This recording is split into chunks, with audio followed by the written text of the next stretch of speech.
Boa noite, pessoal. Vamos esperar um pouquinho, o pessoal começar a chegar.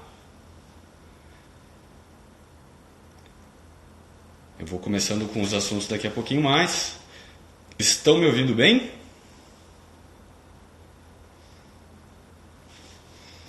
Legal, então eu vou começar com os assuntos que a gente tem. Para começar, eu vou falar a primeira coisa. Hoje a gente não poderia ter escolhido um dia melhor para começar essa sessão de lives, porque afinal de contas, hoje Dia Internacional do Café, né?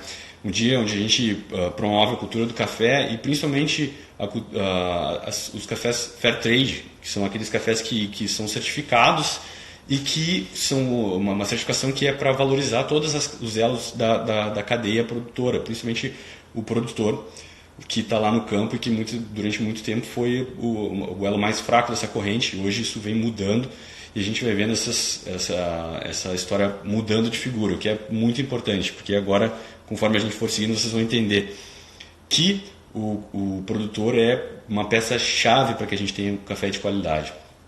Tá ok? Então, assim, eu vou começar pelo básico do básico, né? A primeira coisa, que é, você sabe o que é o café que a gente consome, do que é feita a bebida do café? O café é uma fruta, mas o que a gente consome, na verdade, é uma bebida extraída a partir da semente da fruta do cafeeiro, tá? Então, assim, a fruta do cafeeiro, o cafeeiro é uma planta da família Rubiácea, do gênero Coffea, e tem várias espécies do gênero Coffea, tá? Mas as principais que a gente consome são a arábica e o canéfora. Aqui a gente tem o primeiro mito que a gente vai quebrar aí, né? De que o café, para ser de qualidade, ele tem que ser 100% arábica. Isso foi verdade durante muito tempo, mas hoje a gente sabe que o canéfora, né, que é o robusta, também produz cafés de altíssima qualidade, né? Desde que haja um empenho grande por parte dos produtores e de toda a cadeia também, para que isso seja extraído o máximo de qualidade que esse café pode oferecer, certo? Ok, então voltamos lá à fruta do cafeeiro. É importante a gente saber que assim, as chuvas são os que disparam o processo de florada nas árvores, tá?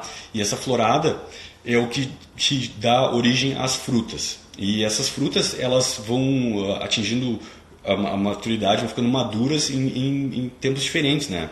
E é importante que a gente saiba que o café é uma fruta não climatérica. O que isso quer dizer? Isso quer dizer que o café, depois de colhido, ele não amadurece mais, tá? Então, a colheita, aqui a gente já começa a notar o quão importante é o trabalho do produtor, tá?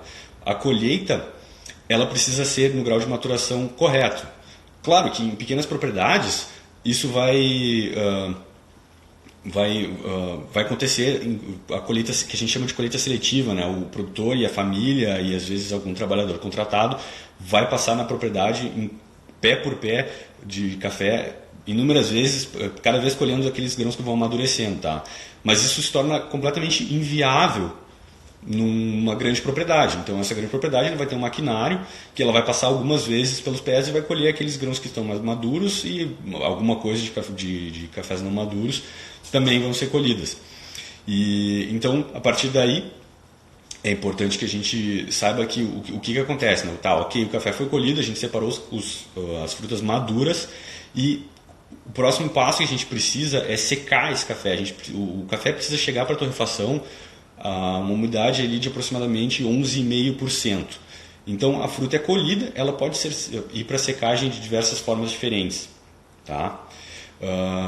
A forma natural, que é quando o café vai para secar com casca e tudo, né? Só para clarificar isso aqui, né? A fruta do café, quando está madura, a gente se refere à cereja do café. A cereja do café, ela tem 4 camadas. A casca, depois abaixo 4 camadas de forma básica, tá? Aqui a gente está falando de uma coisa bem macro para facilitar o entendimento. Então ela tem a casca, abaixo da casca tem a polpa da fruta, o que a gente chama de mucilagem. Abaixo da mucilagem tem o pergaminho, que é uma espécie de casca que cobre apenas a semente, o grão do café, certo? Então, assim, ele pode ir para secagem com a casca, pode ir descascado, pode ser desmucilado. Então, assim, a forma como o café vai para secagem vai ter um impacto crucial na bebida final, tá? Cada processamento vai trazer umas características assim que são perceptíveis e pode haver algum tipo de fermentação durante essa secagem também, tá? Então, assim, fermentação é uma coisa que muda radicalmente o sabor da fruta. Ainda se tem pouca ciência assim, sobre a fermentação, se existem poucas formas de controle. Já se tem bastante gente experimentando, tem alguns produtores que já estão bem avançados, isso aí, estão tirando cafés fermentados maravilhosos, mas então assim, isso tem um papel fundamental na bebida final, tá? O processamento. Tanto é que se vocês pegarem um café especial, geralmente vai ter na embalagem do café lá processamento natural, processamento cereja descascado, né? Que é quando o café é descascado antes de ir para o terreiro de secagem, ou natural fermentado, lavado, enfim, assim, e tudo isso vai gerar algumas bebidas que têm algumas características em comum de acordo com o processamento. Em uma outra live a gente vai falar mais sobre os processamentos e sobre os impactos que elas têm na bebida, tá? Mas agora eu vou seguir um pouco adiante. Então, assim, temos o café lá no grau de secagem desejado, ali em torno de 11,5%. A partir daí, esse café, ele, no mínimo, se ele for um lavado, ele vai ter o pergaminho ainda acima da semente, tá? Então, assim, depois de seco, ele precisa ser beneficiado. Essa etapa do beneficiamento ela inclui o descascamento, seja ele de casca ou só apenas do pergaminho, mas o café tem que ser descascado. E depois disso, ele pode ser classificado por densidade e principalmente por tamanho, assim, né? Porque a gente, uma coisa que algumas torrefações colocam na embalagem também é a peneira. A peneira quer dizer que esse café foi classificado por tamanho, tá? Então isso, quando o café tem um tamanho homogêneo, a torra acaba se tornando mais homogênea, tá? Isso facilita o trabalho de quem está fazendo a torra. E também, claro, que o café quanto mais selecionado ele for, quanto mais trabalho tiver em cima por parte do produtor desse café, mais valor agregado ele vai ter, mais a torrefação vai pagar por esse produto final de qualidade, tá ok? Então, assim, ok, chegamos lá, o produto final do café antes da torrefação é o que a gente chama de café verde, tá? Esse café verde, ele tem um período de repouso e vai para as sacas e vai para depois ser enviado para as torrefações, ok? Ou, dependendo do caso, produtores que têm a própria torrefação, então eles mesmos vão torrar o café e distribuir ao consumidor final. Eu vou falar aqui um pouquinho também do processo de quando o café chega para a gente, tá? Hoje ainda não vou entrar no assunto de como que a gente faz a seleção dos cafés como torrefação, tá? Mas depois que a gente recebe a saca dos cafés que a gente escolheu para trabalhar, a gente... eu vou falar o meu processo, né? Enfim, cada torrefação tem o seu processo diferente, mas eu vou pegar uma parte desse café e vou fazer 5 perfis, a gente se refere a perfis de torra diferente. Vou provar eles lado a lado, vou decidir qual o que está mais de acordo com aquilo que eu busco e com aquilo que eu sei que o meu público espera, tá certo? Então, ok, desses 5 eu vou selecionar selecionei um, cheguei naquele que eu considero assim, tá, legal, esse aqui é um café que está mais de acordo com a minha exigência, e a partir dali eu vou fazer ajustes finos, né? Eu vou trabalhar um pouquinho mais, para vocês terem noção, assim, durante a torra, a gente tem algumas variáveis que a gente trabalha, né? Mas de forma mais macro aqui, a gente tem a temperatura de carga, a gente mede o tempo que gasta em cada fase da torra e a gente trabalha em cima dessas variáveis para que a gente obtenha o café que a gente busca. Então a gente vai fazendo, vai provando, né? Outro dia eu vou falar também sobre a prova de café, né? Sobre o cupping, para que vocês entendam, né? Mas enfim, a gente faz um método específico de preparo do café para a gente provar ele lado a lado e para decidir qual é a melhor torra, né? E, idealmente a gente faz essa torra às escuras para não ter nenhum tipo de viés na avaliação que a gente está fazendo do café, tá?